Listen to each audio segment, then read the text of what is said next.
Assalamualaikum warahmatullahi wabarakatuh. Nama saya Fariska Khairani dari kelompok 2. Di sini kami akan membahas mengenai menghindari akhlak tercela seperti israf, tabzir, dan bakhil. Yang pertama, pengertian israf. Dalam Kamus Al-Munawwar, kata asrafa artinya memboroskan dan israf artinya pemborosan. Secara terminologi, israf adalah melakukan suatu perbuatan yang melampaui batas atau ukuran yang sebenarnya. Menurut KBBI, melampaui batas atau berlebih-lebihan adalah melakukan tindakan di luar wewenang yang telah ditentukan berdasarkan nilai atau aturan tertentu yang berlaku. Menurut Raghib Al-Isfahani, israf adalah segala perbuatan dan amalan yang dilakukan oleh manusia dan keluar dari batasnya, melanggar kelayakannya, dan dilakukan secara berlebihan. Oleh karena itu, israf juga bisa dikatakan sebagai segala bentuk perbuatan yang sia-sia, berlebihan, dan keluar dari batasan yang wajar, baik dalam kualitas maupun kuantitasnya. Yang kedua, dasar larangan israf. Allah Subhanahu wa Ta'ala berfirman dalam surah Al-A'raf ayat 31 yang berbunyi, Bismillahirrahmanirrahim. Ya bani Adam khudhu zinatakum 'inda kulli masjidin wa kulu washrabu wa la tusrifu innahu la yuhibbul musrifin. Shadaqallahul azim. Artinya, wahai anak cucu Adam, pakailah pakaianmu yang bagus pada setiap memasuki masjid. Makan dan minumlah, tetapi jangan berlebihan. Sungguh, Allah tidak menyukai orang-orang yang berlebihan. Rasulullah SAW bersabda, makan dan minumlah, berpakaianlah, dan bersedekahlah tanpa bersikap berlebihan dan sombong. Hadis riwayat An-Nasai.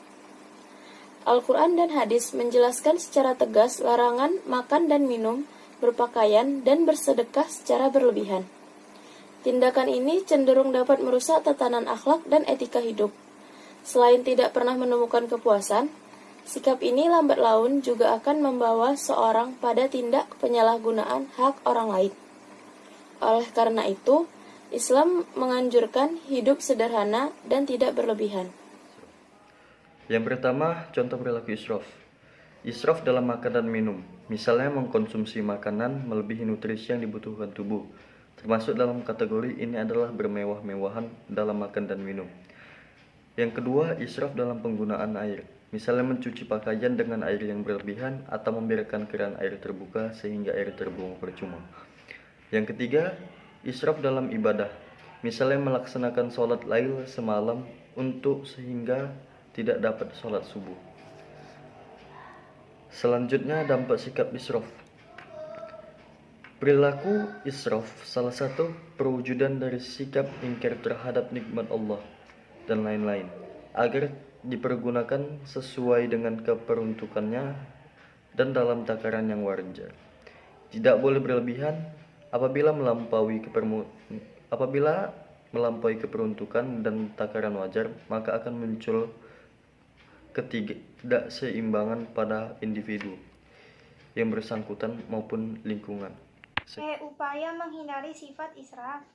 Yang pertama, menjauhi semua penyebabnya dan selalu bertawakal kepada Allah. Yang kedua, berlatih mengatur pengeluaran dengan manajemen yang benar. Yang ketiga, memahami segala akibatnya jika bersikap berlebihan. Yang keempat, mengingat keadaan fakir atau kalau suatu saat jatuh miskin. Yang kelima, menyalurkan harta melalui zakat, sedekah, dan infak. Bahil. Pengertian bahil. Menurut bahasa, bahil adalah al-bahil yang artinya menahan sesuatu. Sedangkan menurut istilah, bahil adalah perbuatan seseorang menahan atau tidak memberikan sesuatu yang semestinya wajib diberikan kepada seseorang yang pantas menerimanya. Bahil adalah tidak suka mengeluarkan harta untuk kepentingan umum atau untuk menolong orang yang memerlukan pertolongan. Sifat bakhil merupakan sifat yang harus kita hindari. Selanjutnya, B. Dasar larangan bakhil. Harta yang dimiliki manusia adalah karunia dari Allah Subhanahu wa Ta'ala sebagai ungkapan rasa syukur kepadanya. Maka kita harus mengeluarkan sebagian dari karunia tersebut untuk orang lain. Apabila menahannya, berarti kebakhilan telah menghinggapinya. Selanjutnya, C. Bahaya perilaku bakhil. Yang pertama, harta yang ditahan karena kebakhilan akan dikalungkan di hari kiamat nanti. Yang kedua, mengikuti jejak setan. Yang ketiga, terhalang untuk masuk surga. Yang keempat, rezeki menjadi sempit. Dan yang terakhir, menimbulkan malapetaka. 4. Cara menghindari sifat bakhil. Di antaranya A. Orang yang berkelebihan materi hendaknya mau berbagi karena itu akan berdampak kebaikan kepada dirinya. B. Sebaiknya kita mengetahui apa saja kebaikan yang kita dapat jika kita bersikap dermawan dan apa pula kejelekan yang kita peroleh jika kita bersikap bakhil. Selanjutnya adalah hikmah menghindari sifat israf, tabzir, dan juga bakhil. 1. Hikmah menghindari sifat israf. Di antaranya A. Terhalang masuk neraka jahanam. B. Hidupnya penuh berkah dari Allah Subhanahu wa Ta'ala. C. Tidak menjadi sahabat syaitan. Dan terakhir, tidak tersesat karena berada di jalan Allah. 2. Hikmah menghindari sifat tabzir. A. Kehidupannya diberkahi Allah Subhanahu wa Ta'ala. B. Menjadi orang yang menghargai harta yang didapat. C. Menjadi pribadi yang sederhana namun berkecukupan. Dan terakhir, disenangi orang banyak karena mempunyai sifat yang sederhana. Dan terakhir atau ketiga yaitu hikmah menghindari sifat bakhil. Di antaranya A. Menjadi manusia yang bertakwa. B. Belajar untuk peduli sesama. C. Belajar untuk senantiasa bersedekah. Dan yang terakhir, menjadi manusia yang bermanfaat bagi orang lain. Di sini saya akan menjelaskan tentang pengertian tabzir. Tabzir berasal dari kata bahasa Arab, yaitu bazara, yubaziru, dan tabzir, yang artinya pemborosan. Secara istilah, tabzir merupakan mengeluarkan harta benda yang tidak ada manfaatnya, atau bahkan tidak di jalan Allah. Sifat tabzir ini timbul karena adanya dorongan nafsu dari setan, dan biasanya untuk hal-hal yang tidak disenangi oleh Allah Subhanahu wa Ta'ala.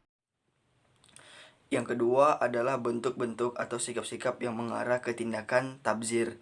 Yang pertama adalah menganggap bahwa kemewahan di dunia sebagai kesenangan dan kebahagiaan.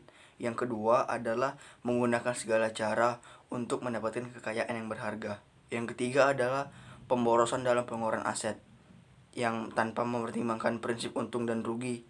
Yang keempat adalah kikir dalam membelanjakan uang untuk hal-hal baik seperti asuransi atau BPJS.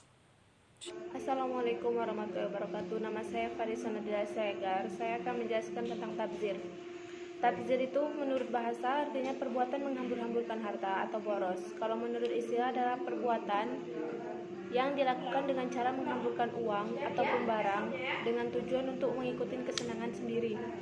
Dasar larangannya adalah surah Al-Isra ayat 26 sampai dengan 27 yang artinya, dan berikanlah kepada keluarga-keluarga dekatmu akan haknya, kepada orang miskin dan orang yang dalam perjalanan. Dan janganlah kamu menghambur-hamburkan hartamu secara boros. Sungguhnya perbuatan itu adalah saudara setan, dan setan itu adalah sangat ingkar kepada Tuhannya.